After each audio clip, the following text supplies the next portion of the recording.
الحمد لله وكفى وسلام على عباده الذين اصطفى أما بعد أعوذ بالله من الشيطان الرجيم بسم الله الرحمن الرحيم قال الله سبحانه وتعالى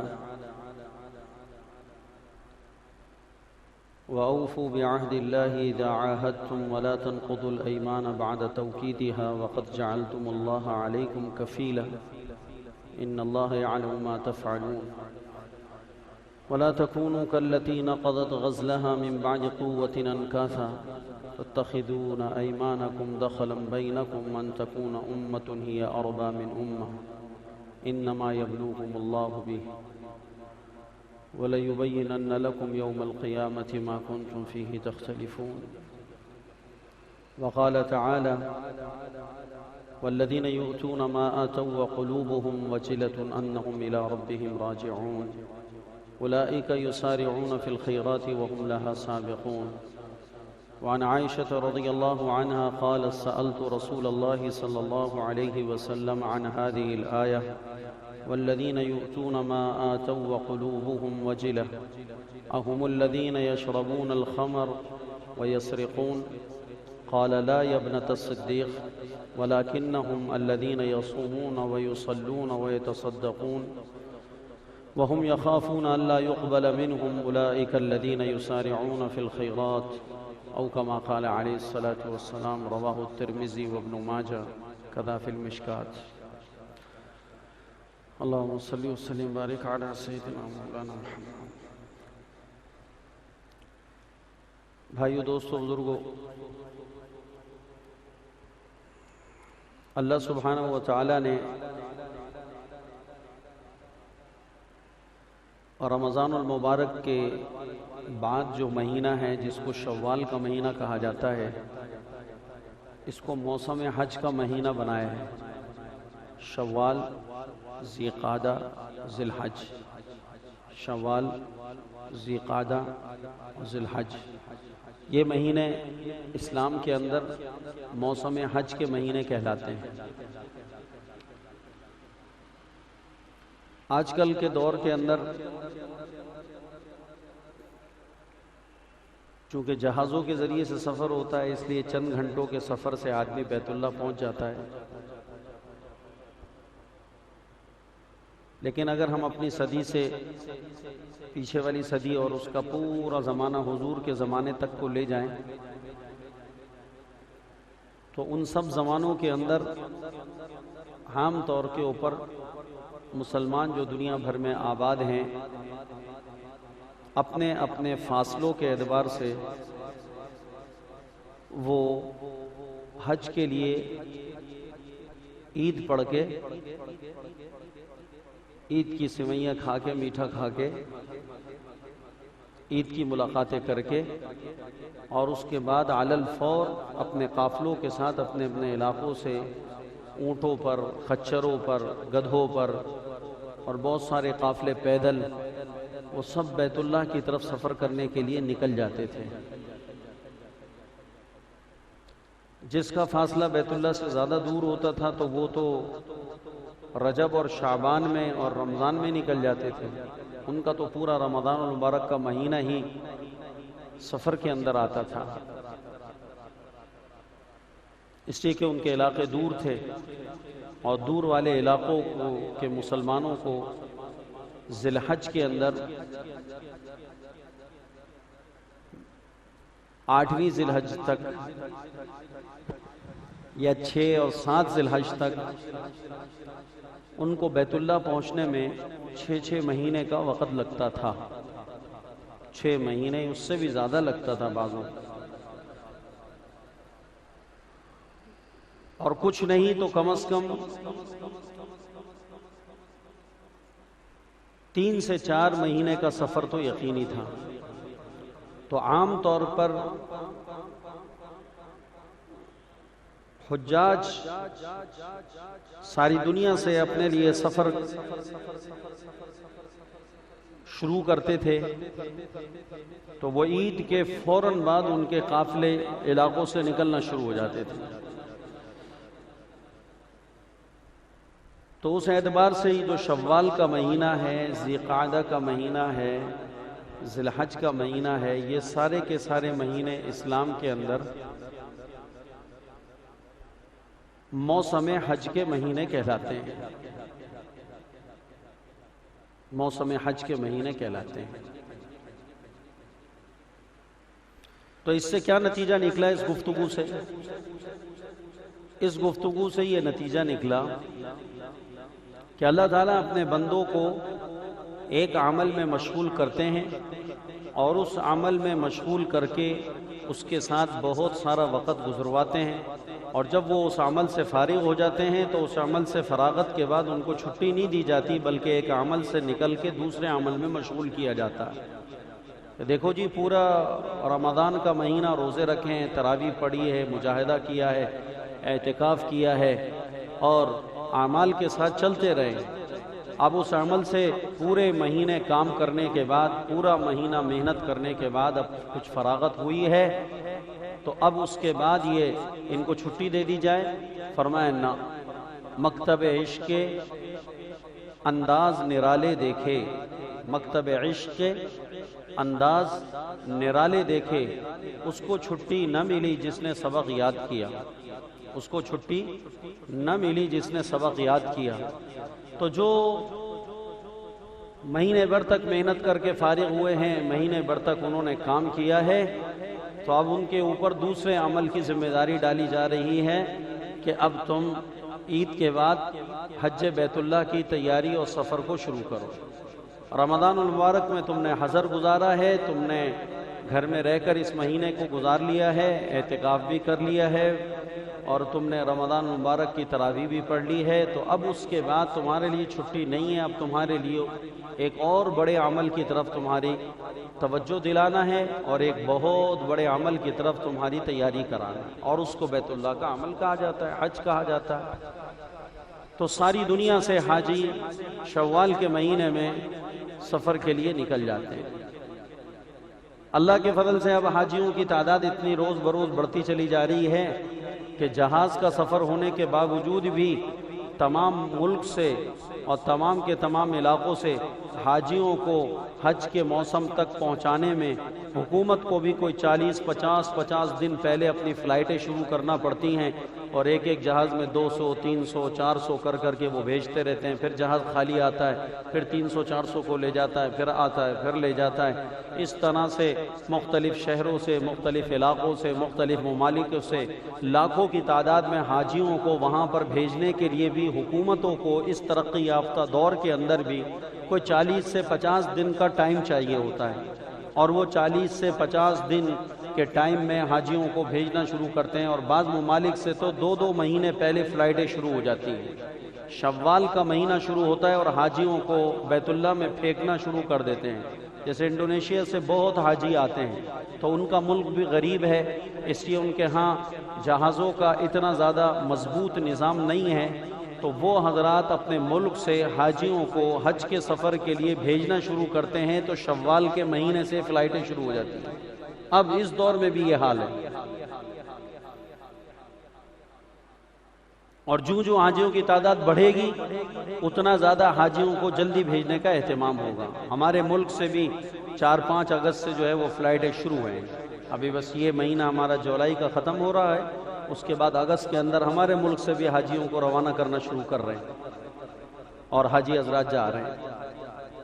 تو عمل سے دوسرے عمل میں لگنا، دوسرے عمل سے تیسرے عمل میں لگنا، یہ امت کو سکھایا گیا ہے کہ دنیا میں تمہارے لیے چھٹی نہیں ہے، تم نے کام کرنا ہے، مستقل کام کرنا ہے۔ اس لیے بھائیو، ایک مجمع تو ہے جو بیت اللہ چلا جائے گا، اس کی وہاں جا کر پھر دوبارہ تربیت اور پھر دوبارہ ان کے لیے روحانیت کا ایک بڑا انتظام ہو جائے گا، لیکن ایک بہت بڑا مجمع ہے جو بیت اللہ تو نہیں جائے گا، لیکن رمضان انہوں نے بھی گزارا ہے، تو ان کے لیے بھی کرنے کا کچھ کام ہونا چاہیے۔ تو اس کے لیے ہمارے دور میں تو یہ مسئلہ آیا ہے کہ ہمارے دور کے اندر میں نے کافی اس کے لیے کوشش کری، کتابیں دیکھی کہ کچھ شوال کے مہینے کے بارے کے اندر جناب رسول اللہ صلی اللہ علیہ وسلم کے زمانے سے کچھ چیزیں مل جائیں جو ہمارے زمانے سے مطابقت رکھتی ہوں۔ شوال کا مہینہ جو عید کے بعد کا مہینہ ہے، اس مہینے سے متعلق کچھ چیزیں ایسے مل جائیں جو جناب رسول اللہ صلی اللہ علیہ وسلم یا قرن اولا کے اندر صحابہ کا زمانہ، تابعین، تبع تابعین کا زمانہ ہے، کچھ چیزیں ایسی مل جائیں جو مطابقت رکھتی ہیں۔ آپ یقین کریں بہت سے علماء نے اس پر کوشش کی ہے اور بہت سے علماء نے دیکھا ہے، مطالعہ کیا ہے، اس عاجز نے بھی کوشش کی، لیکن آپ یقین کریں کہ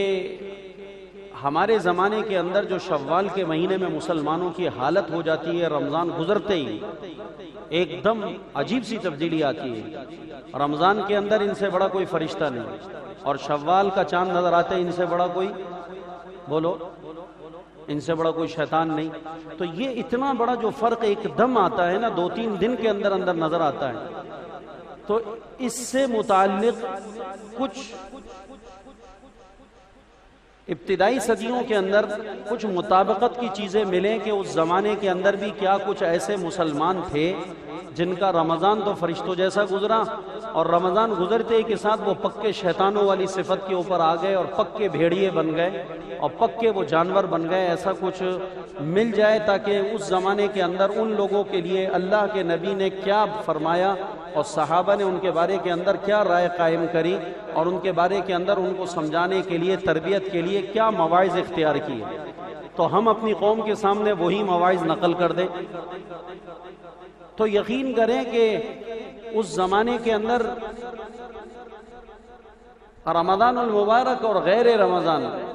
یعنی پورے 11 مہینے اور رمضان کا مہینہ اس زمانے کے مسلمانوں کے لیے تقریباً مساوی تھا۔ جو حال اس زمانے کے مسلمانوں کا رمضان میں دیکھا گیا ہے، وہی حال اس زمانے کے مسلمانوں کا شوال میں نظر آتا ہے، وہی حال ان کا ذیقعدہ اور ذی الحج میں نظر آتا ہے، وہی ان کے آگے کے سارے مہینوں میں نظر آتا ہے۔ تو اس زمانوں کے اندر یہ اتنا بڑا جو فرق ہے، جو بہت بنیادی فرق ہے، جس کو ہر آدمی محسوس کرتا ہے، حتیٰ کہ موبائل کمپنیوں نے بھی اس کو محسوس کر لیا ہے، اور انہوں نے باقاعدہ ایک میسج بنا کے چھوڑا ہے۔ کیا میسج چل رہا ہے ابھی بتاؤ آپ؟ اطلاع برائے گمشدگان مصلیین۔ رمضان المبارک میں لوگ مسجدوں میں نماز پڑھنے کے لیے آ رہے تھے، اور رمضان کے جاتے ہی وہ سارے کے سارے نمازی گم ہو چکے ہیں۔ جس بھائی کو بھی برائے کرم ان کی اطلاع ہو، فوراً مسجد کے امام صاحب کو اس کی اطلاع دیں۔ گمشدگی کا ایک باقاعدہ میسج بنا ہے۔ مجھے ایک لڑکے نے بتایا کہ کمپنیوں نے یہ میسج بنا کر مذاق اڑایا، اور پوری دنیا کے اندر مسلمانوں کا مضحکہ اور مضحکہ خیز بنا کر، اور اس کو لوگ آگے بڑھا بھی رہے ہیں نا، آگے بڑھا رہے ہیں۔ کمپنی کو تو پیسے کا فائدہ ہو رہا ہے اور قوم کو، لیکن انہوں نے حقیقت کو ظاہر تو کیا ہے، لیکن حقیقت سے مسلمانوں کے جو ان کے مذہب کے بارے میں ان کا جو ایک انداز ہے کافرانہ، جو یہودیوں کا، نصرانیوں کا، رافضیوں کا، بوریوں کا، شیعوں کا، اور پتہ نہیں کون کون سے الا بلا اور گن، سب کے سب کا جو ایک انداز موسمی آتا ہے کہ جناب کوئی ربیع الاول میں چیختا چلاتا شور مچاتا نظر آئے گا، کوئی محرم میں شور مچاتا نظر آئے گا، اور اگر وہاں پر چلے جاؤ، ادھر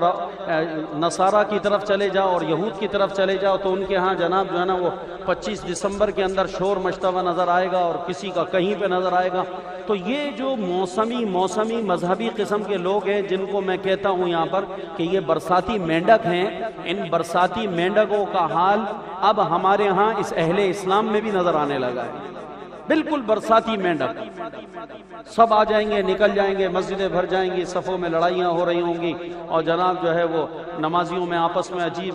کشیدگی ہو جائے گی، جگہوں کے قبضہ ہونے کے لیے کپڑے بچھائے جا رہے ہیں، مصلے بچھائے جا رہے ہیں، اور مصلے بچھا کے چلے جاتے ہیں کہ میں واپس آؤں تو میری جگہ پہ قبضہ نہ ہو، کپڑا بچھا رہے ہیں، دوسرے نے اس کا کپڑا اٹھا کر پھینک دیا، اس نے اس کا مصلہ کہ کسی کے باپ کی جگہ ہے، مسجد تو اللہ کا گھر ہے، سب کے حق میں مساوی ہے۔ اس طرح کی ساری مسجدوں میں جھگڑے فسادات شروع ہو جاتے ہیں۔ اب رمضان المبارک گیا تو وہی پہلی صف ہے، اس میں کوئی نہ مصلی ڈالنے والا ہے، نہ کوئی اس میں رومال بچھانے والا ہے، نہ کوئی اس میں جگہ قبضہ کرنے والا ہے، بلکہ وہ پہلی صف رو رہی ہے کہ یہ جو قبضے کرنے والے آئے تھے، یہ لینڈ مافیا کہاں چلی گئی ساری؟ یہ لینڈ مافیا، یہ کہاں چلی گئی لینڈ مافیا؟ تو یہ سارا قبضہ گروپ، یہ لینڈ مافیا کدھر ہے؟ اب ہم بھی دیکھ رہے ہیں کہ وہ لینڈ مافیا ہمیں نظر نہیں آ رہی، 2 دن ہوئے نہیں ہیں وہ لینڈ مافیا ساری چلی گئی، وہ قبضہ گروپ سارا چلا گیا۔ اس قبضہ گروپ کا کچھ پتہ نہیں ہے کہ وہ کہاں سے آیا تھا، کیوں آیا تھا، اس کے کیا عزائم تھے، اس کے کیا مقاصد تھے،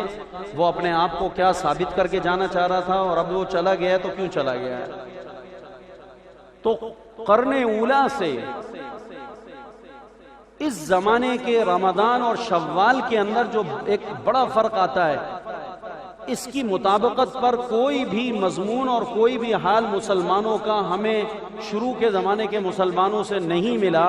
اگر اس زمانے کے مسلمانوں کے اندر اس طرح کی کوئی مطابقت اور اس طرح کی کوئی چیز پائی جا رہی ہوتی تو یقیناً اس میں مواعظ ملتے جس کی روشنی میں ہم بیان کرتے ہیں۔ عقل حیران ہے علماء کی کہ رمضان جانے کے بعد شوال میں اگر ہم موضوع بنائیں تو موضوع سخن کس کو بنائیں، کہاں سے بات شروع کریں، کیا نیا موضوع لے لیں؟ سوچ کر دماغ پہ زور دے کر بھی نہیں سمجھ میں آتا کہ کیا موضوع بنائیں، کیا بات کریں شوال کے اندر قوم سے۔ تو رہ سہ کر علماء کو ایک ہی موضوع یاد آ جاتا ہے کہ جی یہ موسم حج ہے تو لہذا حج کی بات شروع کر دو۔ تو بھئی حج پہ تو سارا مجمع نہیں جا رہا ہے، حج میں تو ایک مخصوص مجمع جائے گا، باقی یہ سارے کے سارے جو حج پہ نہیں جا رہے ان سے کیا بات ہو شوال کے مہینے میں، ان سے شوال کے مہینے میں کیا بات کی جائے۔ تو شوال کے مہینے کے اندر ان سے متعلق کوئی موضوع تلاش کرنا بڑا مسئلہ کہ ان سے کیا بات کی جائے۔ تو یہی حال اہل عرب کا ہوا ہوا ہے، یہی اہل عجم کا ہوا ہوا ہے کہ براہ راست وہاں کے علماء نے بھی رمضان المبارک اور غیر رمضان کے اندر جو اپنی عوام کے اندر ایک بنیادی فرق رمضان کے جاتے ہی دیکھا ہے، اس کو محسوس کیا ہے۔ تو شیخ عبد الرحمن جو فضیلت الشیخ دکتور عبد الرحمن بن عبد العزیز السدیس حفظہ اللہ جو امام حرم ہیں، حرم مکی، انہوں نے کسی سال کے اندر رمضان المبارک کے جانے کے بعد جو شوال کے اندر سعودی عرب کے اندر مسلمانوں کی جو حالت زار ہے اس کو محسوس کرتے ہوئے حرم شریف کے اندر ایک خطبہ دیا انہوں نے۔ وہ خطبہ میرے ہاتھ لگ گیا، میں مطالعہ کرتا رہا، تیاری کرتا رہا، دیکھتا رہا، کوشش کرتا رہا۔ تو میری اہلیہ نے مجھے ایک عربی کا خطبہ نکال کر دیا، انہوں نے کہا کہ دیکھیں اس کے اندر، اور اس کا شیخ نے جو وہ بیان کیا ہے اس بیان کا عنوان بنایا ہے حالنا بعد رمضان، حالنا بعد رمضان، کہ ہم مسلمانوں کی رمضان چلے جانے کے بعد حالت کیا ہوتی ہے۔ اس مسلم قوم کی حالت رمضان المبارک کے جانے کے بعد کیا ہے، اس بیان کا موضوع ہے حالنا بعد رمضان۔ اس کا میں نے مطالعہ شروع کیا، وہ بڑا زبردست قسم کا خطبہ اللہ پاک نے مجھے دے دیا، تو اس کا مطالعہ کیا تو اس کے اندر چند چیزیں شیخ نے جو مکہ المکرمہ کے اندر شوال کے پہلے جمعۃ المبارک کے اندر رمضان جانے کے بعد، کوئی 2-4 سال پرانا خطبہ ہے، تو رمضان کے بعد شیخ کو جو پہلا جمعہ ملا وہاں پر جمعۃ المبارک کی نماز پڑھانے کے لیے جو جمعے کا خطبہ ملا، اس میں شیخ نے وہاں پر وہ خطبہ دیا۔ وہ خطبہ وہاں پر ضبط تحریر میں لے کر اس کے باقاعدہ کتابچے بن گئے، اور وہ ضبط تحریر میں آ کے کتاب کی شکل کے اندر، اس کتاب کا نام ہے حالنا بعد رمضان۔ اگر کوئی عالم اس کا مطالعہ کرنا چاہے تو میں اس کی جو ہے کیا کہتے ہیں مدد کے لیے یہ اس کتاب کا نام بتا رہا ہوں کہ شیخ عبد الرحمن السدیس کا وہ خطبہ ہے۔ اس خطبے کے اندر جو کچھ جمع کیا شیخ نے، اس کا جو عنوان بنایا ہے وہ حالنا بعد رمضان، یہ خطبہ ہے جو آپ کو شاید ہو سکتا ہے نیٹ پہ بھی ہو، وہاں سے مل جائے، میرے پاس کتاب کی شکل میں ہے۔ تو اس کا میں نے مطالعہ کیا، اس کے اندر شیخ نے جو چیزیں لکھی ہیں اور جو چیزیں گفتگو کی ہیں اس سے متعلق میں تھوڑا کچھ دیکھ کر آیا قرآن اور حدیث میں۔ تو ایک آیت جس کو شیخ نے موضوع بنایا وہ سورۃ النحل کی آیت ہے، 14واں پارہ ہے۔ اس میں اللہ سبحانہ و تعالی نے مسلمانوں سے، اللہ پاک نے فرمایا بعد اعوذ باللہ من الشیطان الرجیم وَأَوْفُوا بِعَهْدِ اللَّهِ إِذَا عَاهَدتُّمْ وَلَا تَنقُضُوا الْأَيْمَانَ بَعْدَ تَوْكِيدِهَا۔ واہ واہ، وأوفوا بعهد الله إذا عاهدتم ولا تنقضوا الأيمان بعد توكيدها وقد جعلتم الله عليكم كفيلا إن الله يعلم ما تفعلون ولا تكونوا كالتي نقضت غزلها من بعد قوة أنكاثا تتخذون أيمانكم دخلا بينكم فتزل قدم بعد ثبوتها وتذوقوا السوء بما صددتم عن سبيل الله ولكم عذاب عظيم ولا تشتروا بعهد الله ثمنا قليلا إنما عند الله هو خير لكم إن كنتم تعلمون ما عندكم ينفد وما عند الله باق ولنجزين الذين صبروا أجرا بأحسن ما كانوا يعملون.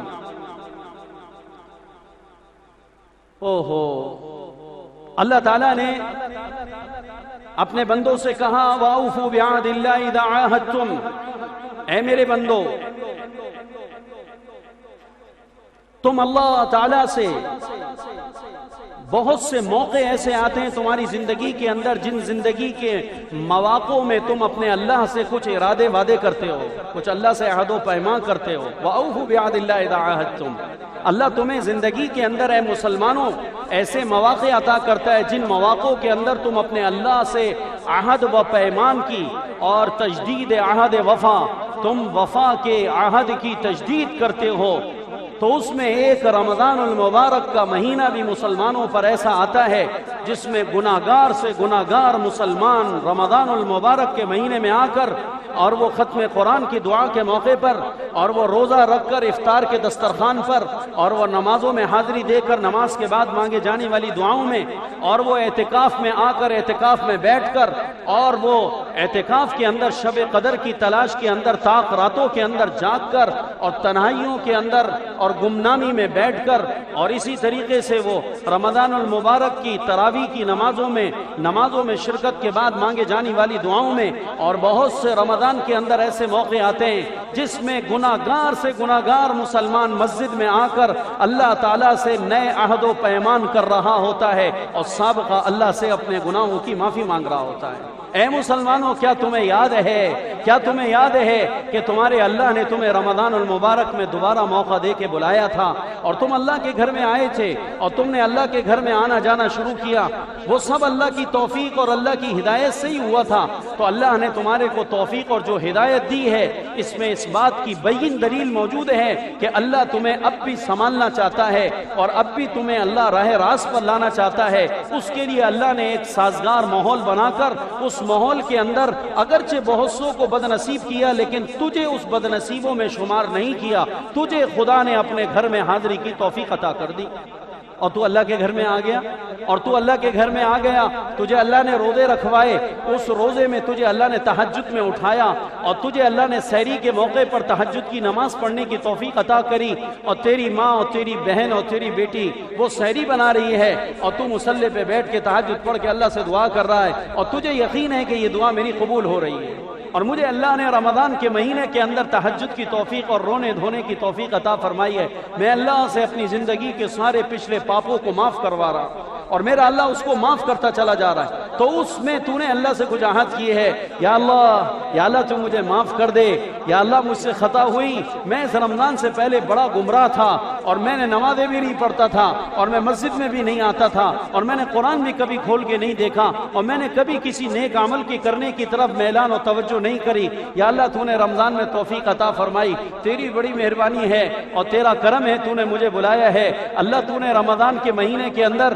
تو نے یا اللہ مجھے تراویح کے لیے مسجد میں جمع کر لیا، 5 نمازوں میں حاضری عطا فرما دی. اب رمضانوں کی نمازوں میں آ کر رو رہا ہے، دعائیں کر رہا ہے اور پھر اس کے اندر رمضان کا آخری عشرہ آتا ہے. اللہ تجھے ہمت دیتا ہے، تو اعتکاف بھی کر لیتا ہے. اب جب تو نے اعتکاف کیا تو اس اعتکاف کے اندر بھی تو نے بہت ساری دعاؤں کا ذخیرہ جمع کیا اور ڈھیر ساری تو نے دعائیں کریں. کچھ دعائیں تو وہ ہیں کہ جو مسجد کے مولوی صاحب نے کرا دی، کسی تبلیغ والے بھائی نے کرا دی، کوئی بزرگ بیان کے لیے آیا، کوئی عالم بیان کے لیے آیا، اس کے بیان کی نصیحتوں کے اختتام پر دعا ہو گئی. اس کے اندر بھی بہت ساری چیزیں مل جل کر مانگ کر آپس میں اللہ سے نئے عہد کیے، نئے تجدید عہد وفا ہوئی ہے اور اس کے اندر ہم نے اللہ تعالیٰ سے مانگا ہے. اور اگر تو نے کوئی اجتماعی مجلس میں دعا نہیں بھی مانگی تو خود تیرا ضمیر تجھے انفرادی طور پر رمضان کے اندر دعا پر ابھار رہا تھا اور تو نے رمضان کے اندر انفرادی طور پر کہیں نہ کہیں چھپ کر دعا ضرور مانگی ہے. تو نے شب قدر کی رات میں تلاش کی ہے، اور شب قدر کی رات کی تلاش کے لیے تو نے کوشش کی ہے، اس میں نفلیں بھی پڑھی ہیں، اور تو نے صلاۃ التسبیح بھی پڑھی ہے، اور اس میں تو نے صلاۃ التوبہ بھی پڑھی ہے۔ آپ ایمانداری سے میرے بھائیوں بتاؤ، کیا یہ سب کچھ ہوا کہ نہیں ہوا؟ یہ میں شیخ عبد الرحمن السدیس کا آپ کو خطبہ سنا رہا ہوں، اس کا میں آپ کو ترجمہ بتا رہا ہوں۔ شیخ نے یہاں سے بات شروع کی ہے، حالنا بعد رمضان، ہمارا حال، ہماری کیفیت، ہماری حالت زار جو رمضان جانے کے بعد ہوتی ہے وہ کیا ہے، اور رمضان المبارک میں ہمارے ساتھ کیا معاملہ اللہ نے کیا، اور ہم کیا تھے کہ ہم سے بڑا کوئی فرشتہ نظر نہیں آ رہا تھا، اور رمضان جاتے ہی ہم سے بڑا کوئی شیطان نہیں نظر آتا۔ تو یہ کیوں ہوا؟ تو اس پر شیخ نے یہ آیت تلاوت کی ہے، وَأَوْفُوا بِالْعَهْدِ إِنَّ الْعَهْدَ وَأَوْفُوا بِعَهْدِ اللَّهِ إِذَا عَاهَدتُّمْ وَلَا تَنقُضُوا الْأَيْمَانَ بَعْدَ تَوْكِيدِهَا وَقَدْ جَعَلْتُمُ اللَّهَ عَلَيْكُمْ كَفِيلًا۔ اللہ تعالیٰ کہتے ہیں میرے بندو، تم نے اپنے اللہ سے کچھ عہد و وفا کی ہے، اور تم نے اللہ تعالیٰ سے کچھ عہد و پیمان کیے ہیں، تم نے اپنے گناہوں کی اللہ سے یہ کہہ کر معافی مانگی تھی کہ اللہ تو آج معاف کر دے، دوبارہ یہ گناہ بولو۔ ایسے ہی کہا تھا نا ہم لوگوں نے، یا کچھ اور کہا تھا؟ یہی کہا تھا ہم نے، اللہ جو کچھ کیا ہے اب معاف فرما دے، اور اے اللہ اب ان گناہوں کو